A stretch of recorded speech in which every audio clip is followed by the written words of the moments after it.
AI is going to cause the mother of all recessions, and right now it seems completely unstoppable. There are two key reasons for this. First is massive job losses for white-collar employees, not just at the entry level, but also for middle managers. Second, the excessive money flowing into AI companies right now. It is building up a stock market bubble around AI, which is bound to burst sooner than later. But I'm not the only one saying this. Here's Ford CEO, Jim Farley. He says artificial intelligence is going to replace literally half of all white-collar workers in the US. Take Dario Amodei, CEO of Anthropic, the company behind Claude AI. AI could wipe out half of all entry-level white-collar jobs and spike unemployment to 10 to 20% in the next 1 to 5 years. Doug McMillon, CEO of Walmart, he's saying it's very clear that AI is going to change literally every job. Maybe there's a job in the world that AI won't change, but I haven't thought of it. CEO of the Swedish payments company Klarna, Sebastian Siemiatkowski, saying that white-collar jobs are going to get wiped out, and quote, when that happens, that usually leads to a recession. Yes, AI eating jobs means the R word, recession. And when there's a downturn, jobs will go even faster. Here are two important voices from the biggest international financial institution, IMF. First, Geeta Gopinath, the IMF's first deputy managing director, who warned in May this year that the impact of AI seems to be less lethal right now because the global economy has been growing. So, companies have been increasing their level of automation within their offices and factories without necessarily sacking people yet. But what will happen if the global economy begins to slow down? And here's what Geeta Gopinath says. In a downturn, these firms simply let go of workers to cut costs. Therefore, the extent to which automation could replace humans only becomes fully visible during or immediately after a downturn. And here's another of her warnings. The result could be unprecedented job losses, unprecedented numbers of long-term unemployed. Finally, here's what the IMF's managing director, Kristalina Georgieva, has to say on how AI will affect jobs. Almost 40% of global employment is exposed to AI, raising the risk that over time the technology could worsen inequality among nations and wealth and income inequality within countries. We may see polarization within income brackets, with workers who can harness AI seeing an increase in their productivity and wages, and those who cannot falling behind. Some of you who have watched my video on how AI is going to eat white-collar jobs in India ended up calling me a pessimist and even an alarmist. Those who haven't watched it, here's a link in the description and hopefully something up here as well. Please go and watch it. As you can see, I'm not the only one talking about the coming crisis of jobs because of AI. I just gave you evidence of just a handful of important voices out of hundreds who are warning about job losses because of artificial intelligence and the possible crash. If you didn't know this, it is because corporate-controlled mainstream media doesn't tell you the truth. And that brings me to my quick appeal. If you want the truth, analyzed scientifically, data-driven information without any spin, then hit the subscribe button below. 80% of you who watched my videos haven't subscribed yet. Please do subscribe. It will help me reach more people. What is happening in companies everywhere is that organization structures are changing dramatically. The old typical organization structure used to be a pyramid. A large number of junior young people doing typical low-skill, repetitive tasks who formed the bottom layer. Among them, a smaller layer are slightly more senior employees dealing with more complex tasks, but no one reports to them. One level above them are team leaders, supervisors, middle managers, and administrators like office managers, HR professionals, and so on. Above them comes a smaller layer made up of senior managers and the C-suite, COO, CFO, CMO, CTO, CPO, CHRO, all the chiefs that you see in a corporate office. And right at the top is the CEO or the MD. Now, this pyramid structure is getting modified as AI is replacing human beings in the bottom few layers. Not just entry-level people, mind you, who do repetitive tasks. They are not the only people getting replaced because AI has taken over those tasks. Middle managers are also going, as I've been saying, because AI can now do many things that they used to do. Accountants are getting replaced by AI-driven agents. Customer service professionals are being replaced by bots. But why should that cause a recession, you might ask? Now, think of this. Imagine an economy which has only one factory that only makes shoes. Giving you this highly simplified example to make it easy to understand, especially for those who kind of hate economics. So initially, the shoe factory owner was paying wages to 4 workers because that was the minimum number of workers he needed given the level of technology in his factory, right? Later, the factory owner installs better machines.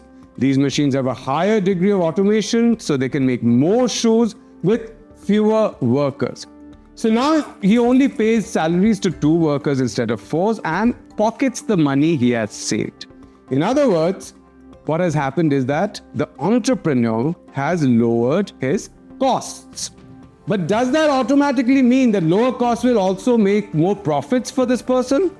The problem will arise when he has to sell the shoes that were made in his factory. So remember now, given that the economy had only one factory, the only people who can buy those shoes, could ever buy those shoes, were those very workers the factory owner had hired. So earlier, there were 4 workers who could use their wages to buy the shoes that they were helping make in the factory owned by that shoe factory owner. Now only 2 of them have the money to buy shoes. So what happens? All those extra shoes that the factory owner had made in a state-of-the-art shoe factory have no takers.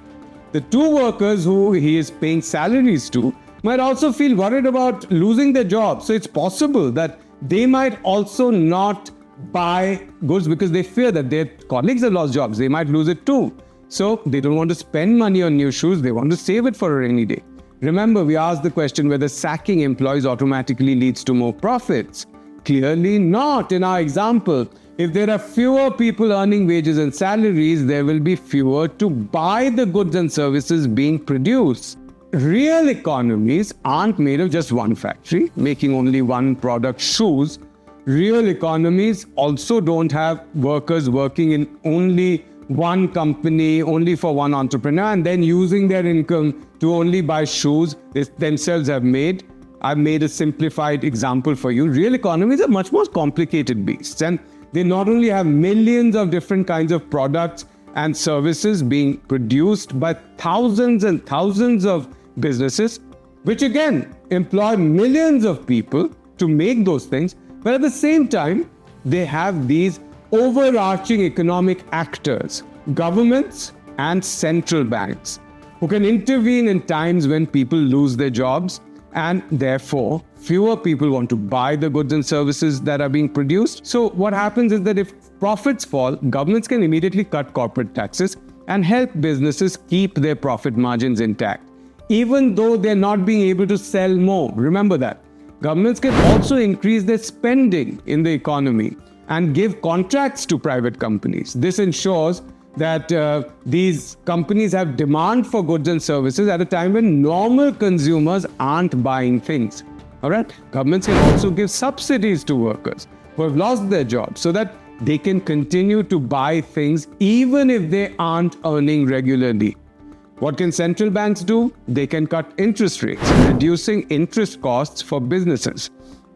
This again lowers what is known as the cost of capital, and that in turn increases profit margins, or at least stops them from falling far too much. Lower interest rates set by central banks also allow consumers to borrow and buy things on EMI. So that keeps consumption up even when some people have lost their jobs and others are earning less. They borrow and spend because they are confident that the economy will revive and they will get their jobs back and will be able to pay off their credit card bills and the loans that they have taken. So the entire process is much more complicated, has many time lags. In my simple example, the crash in demand was immediate. The demand for shoes falls almost as soon as workers are sacked, and that means the entrepreneur's profits also fall almost immediately. In real economies, the decline in demand takes much longer, but ultimately it does happen. As I said earlier, there are 2 ways in which capitalist societies have tried to solve this problem of lack of demand because of falling jobs, either through lower taxes and higher subsidies and government spending, what are called fiscal measures which governments take, or it is done by central banks, cutting interest rates and helping businesses lower their cost of capital and helping consumers borrow and spend. These are called monetary measures. Usually, whenever high unemployment causes demand to fall, nations use a combination of fiscal and monetary measures to boost demand and boost investment, and then lift the economy back on track so that it starts moving on its own again. Both these processes actually help the rich become richer. I will do another video on this someday if enough people show interest. So if you are interested in knowing how the rich become richer because of this, just leave a comment down there, and of course, subscribe. All right, so why is it different this time? Why can't governments spend their way out of this crisis? Or why can't central banks flood the economy with low-cost money which can be borrowed and boost investment and spending? First, governments have been running massive fiscal deficits for a long time now and have run up a lot of debt. So there is a lot of pressure on them from mainstream economists and rating agencies not to borrow anymore. So the fiscal space is very limited now. Corporate taxes have already been lowered so much, including in India, that there is again very little scope to cut anymore. Central banks can't do much about interest rates. Why? Because conventional wisdom tells them that low interest rates increases inflation. And right now, every major economy is facing very high inflation, especially of consumer products. What is equally important is that the job losses are taking place mostly among white-collar middle-class people who make up the bulk of consumption in any economy. They are the people who buy breakfast cereals and cheeses, bath gels and shampoos. They buy furniture, microwave ovens, flat screen TV sets, air conditioners. They buy cars and they buy homes. They keep the engine running. So white-collar job losses have a much bigger impact on overall demand, and it will take much more government spending and central bank intervention to reverse than losing blue-collar jobs does. That is one part of the problem. The other part is that even if governments and central banks were to stimulate demand by spending more or cutting interest rates, there is no reason to believe that companies will hire more people. Any increase in demand for goods and services can now be increasingly fulfilled by using AI for services and robots in manufacturing, and this will keep increasing. That means boosting demand artificially will not increase employment, nor will it bring the economy back on its tracks to move on its own again. It will only end up increasing profits, which is why the IMF has warned that AI will cause long-term unemployment and that it will increase inequality. The billionaires and millionaires of the world already know this, by the way. That is why they have stopped investing in companies that make things that you and I buy, like consumer goods or even cars. Even the companies themselves have stopped investing their profits back into their own businesses.